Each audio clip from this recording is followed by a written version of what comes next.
akin pang naaalala.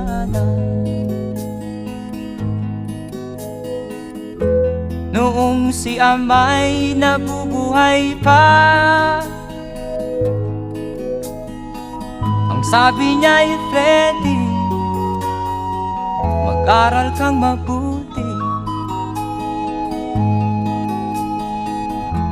tulungan mo ang iyong sarili.